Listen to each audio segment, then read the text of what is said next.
chez Juju Lourdingue, je reviens à mon Juju Lourdingue, c'est une référence à l'évidence ophtalmique. J'en ai parlé au début de cette séance, tout à l'heure, l'idée qu'il y a une évidence ophtalmique, c'est-à-dire ça crève les yeux. Le crime d'Israël crève les yeux à l'égard le déni de justice à l'égard du peuple palestinien. C'est un argument d'autorité. Ainsi, par exemple, évoque-t-il, lui, dans Haïr la Palestine, Juju Lourdingue, je vous le mets sous les yeux,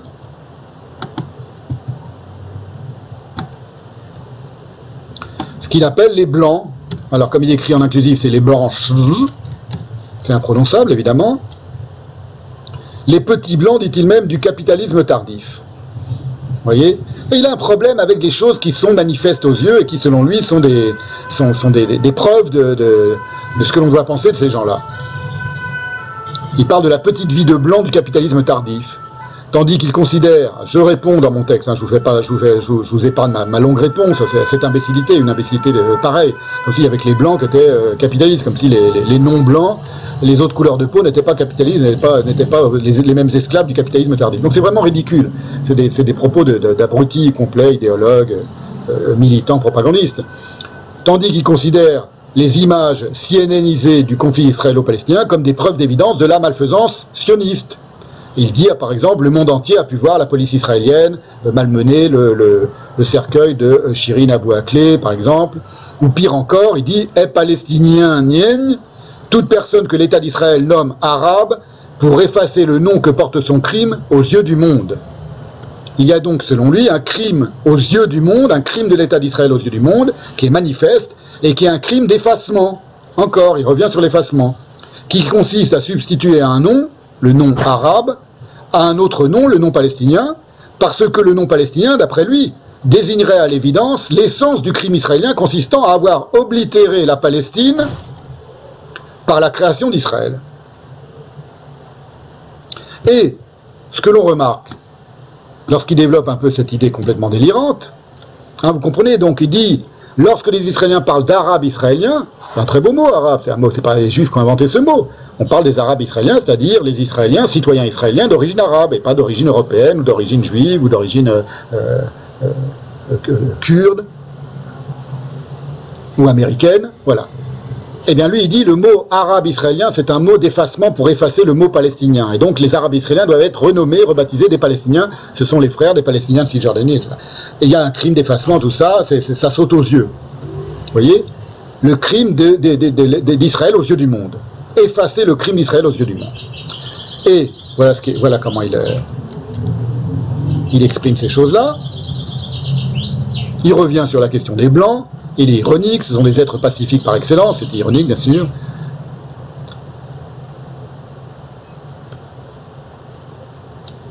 Ah non, pardon, excusez-moi, c'est pas ce passage-là que je voulais vous mettre sous les yeux, c'est celui-là, là, voilà. Est palestinien, palestinienne, toute personne que l'État d'Israël nomme arabe pour effacer le nom que porte son crime aux yeux du monde. Vous voyez, c'est un peu, faut suivre la logique du type, mais c'est tordu, mais c'est cohérent. Cohérent dans la folie. C'est indifféremment, donc, qui est un Palestinien? Une chrétienne de Bethléem ou de Hébron, un musulman de Haïfa ou de Gaza, un arabe du Negev, une exilée à Beyrouth, Venise ou New York, etc. Et à la fin, notez, on va venir sur la petite histoire, puisque Stéphane Zagdanski est friand d'histoire, en voici une deuxième et dernière à ce sujet. On va venir sur l'histoire qu'il me raconte, une histoire d'amour, qu'il me raconte dans son texte, et qui est très intéressante à psychanalyser. Mais la première chose qu'on remarque déjà, dans la liste des impétrants à la qualification de Palestiniens, c'est qu'on trouve de tout, sauf des Juifs. Il ne parle pas de Juifs palestiniens. Il y avait des Juifs palestiniens. Les Juifs qui vivaient en Palestine avant la création de l'État d'Israël, il en fait quoi? Ils n'apparaissent plus, tout à coup, dans ceux qu'il subsume sous le nom palestinien. Vous voyez? C'est lui qui parle d'effacement. Hein. Or, comme je le rappelle dans mon texte, ça c'est important de le rappeler maintenant, pendant toute la première moitié du XXe siècle, les mots Palestine et Palestinien étaient réservés à qui? Pendant toute la première moitié du XXe siècle, avant que l'État d'Israël ne soit créé. C'était réservé aux Juifs du Yishuv, c'est-à-dire la communauté juive qui vivait déjà en Palestine, ou qui venait d'immigrer en Palestine, ce que montre, je l'ai reproduit dans mon texte, mais je vous le mets maintenant sous les yeux, une page du Larousse de 1939, la voici, la page des pays, vous savez, à la fin du Larousse, du petit Larousse, on a tous eu ça, ou même du grand Larousse, il y a tous les drapeaux du monde. Eh bien en 1939, vous voyez ce drapeau, je l'ai mis en grand à gauche, et il apparaît parmi les autres drapeaux à droite, enfin partie droite de la photo, c'était le drapeau de la Palestine. C'est-à-dire qu'en 1939, la Palestine, pour l'immense majorité des Européens, c'était le pays des Juifs. C'était pas encore un pays réellement, c'était pas un pays indépendant, c'était le mandat britannique, sous mandat britannique, mais ça désignait les Juifs. Les Palestiniens, c'était les Juifs. Et surtout, autre spirale dans l'effacement de l'effacement que lui pratique, en m'accusant moi de la pratiquer, en miroir troué évidemment, c'est qu'il y a eu en effet un processus d'effacement lié au mot Palestine. Et c'est précisément ce mot même Palestine, Palestina en latin, qui a été inventé par les Romains pour oblitérer la Judée juive, la Judéa donc, après la victoire de Hadrien, l'empereur Hadrien, sur Juda Maccabée en 135. Je vous cite Bernard Lewis, qui le rappelle et qui l'explique. Il semblerait que le nom Judée, Yehuda, qui vient de la tribu de Juda dans la Bible, et qui désigne cette partie de la Palestine que les Juifs appellent la Judée, Yehuda, il semblerait donc, dit Bernard Lewis, que le nom Judée ait été aboli sous l'empereur Hadrien, donc en 135 après Jésus-Christ, en même temps que celui de Jérusalem, et que le pays ait été rebaptisé Palestina, ou Syrie-Palestine, Palestina en latin, dans la même intention d'oblitérer son identité juive historique. Conclut Bernard Lewis. C'est-à-dire le mot Palestine est un mot qui, dès l'Empire romain, est un mot d'oblitération de la judéité et de la Judée. Puisque les Juifs ont été expulsés de Judée et que les Romains ne voulaient pas qu'ils reviennent. Donc ils ont effacé le nom, la judéité du nom. C'est fou. Toute l'argumentation de Juju Lourdingue consiste donc à pratiquer un tour de prestidigitation. C'est assez typique de tous les idéologues et propagandistes antisionistes. Mais là, on le voit à l'état nu, si vous voulez.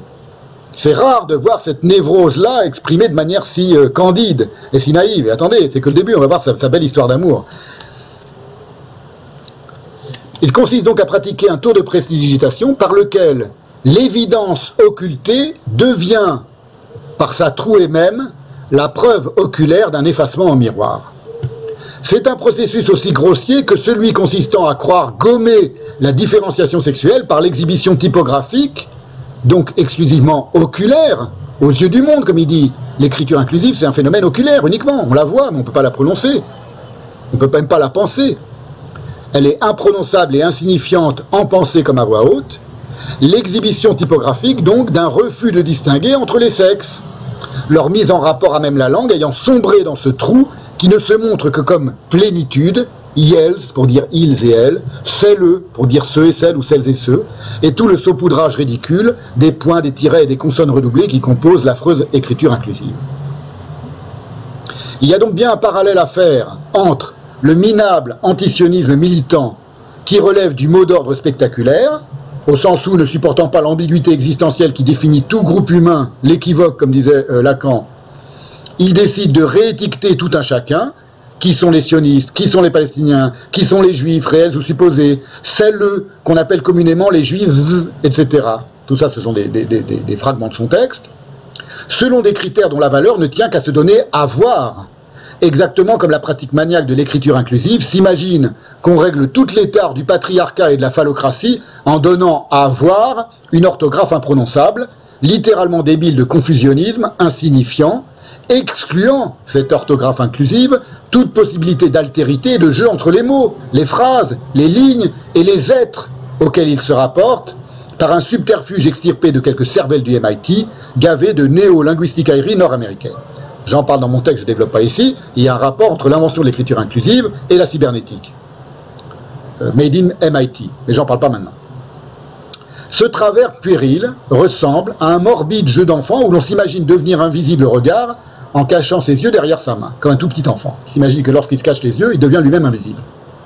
C'est d'ailleurs un classique de l'argumentation antisioniste qui est faite d'évidences inversées. L'État d'Israël est le seul endroit au Moyen-Orient où des juifs, des chrétiens et des musulmans peuvent coexister pacifiquement et prier chacun selon sa foi. Cela en fait à l'évidence un État d'apartheid, ça saute aux yeux.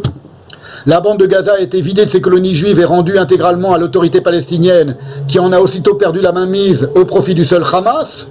Cela en fait, à l'évidence, une prison à ciel ouvert, prison israélienne à ciel ouvert, etc., etc. Et même Henri Laurence tombe dans ce travers de l'évidence inversive lorsqu'il évoque, je reviens à Henri Laurence pour montrer que c'est quelque chose de très profond ça,